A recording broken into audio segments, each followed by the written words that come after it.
Les assises sur l'employabilité et l'entrepreneuriat des étudiants qui s'est tenue en République du Congo du 30 juin au 1er juillet 2025 a constitué une occasion qui a réuni les acteurs du secteur éducatif, public et privé, ainsi que les étudiants autour de la problématique des formations complémentaires disposant d'outils d'actualité afin d'être absorbés sur le marché du travail.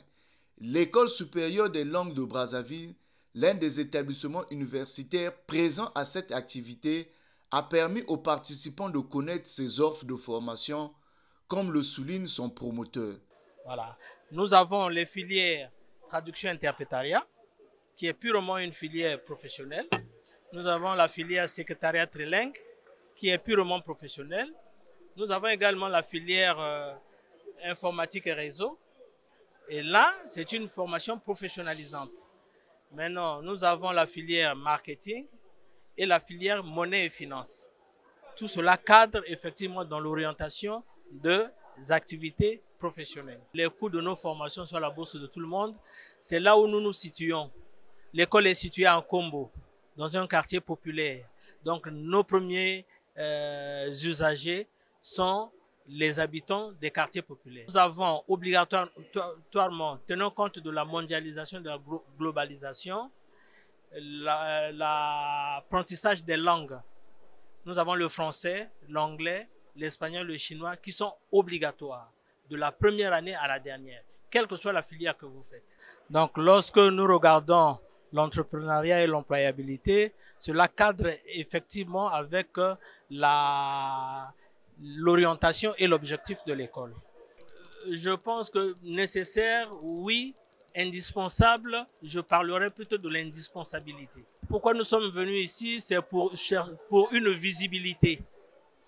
Et ça permet à mieux faire connaître l'école. Notre présence compte de beaucoup. L'École supérieure de langue est un établissement spécialisé dans les langues étrangères.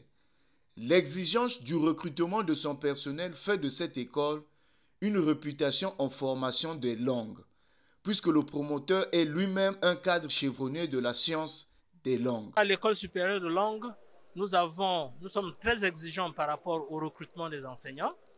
Il y a la compétence, mais la compétence ne suffit pas parce qu'il faut la performance. Donc la performance, c'est l'habileté de l'enseignant à dispenser le cours. Voilà, il y a une dimension pédagogique à l'École supérieure de langue, mais nous avons également une dimension recherche. Nous sommes la première école qui a fait un séminaire sur la rédaction d'un article scientifique. Même à l'université Mariam-Ngouabi, on n'avait pas encore fait. De ces assises, qu'est-ce que nous pouvons bénéficier? C'est certainement, c'est surtout les étudiants, ouvrir un peu les horizons des étudiants. À partir de là, ils pourront savoir que ils ne doivent pas toujours attendre de l'État. Ils peuvent s'engager eux-mêmes et être créatifs.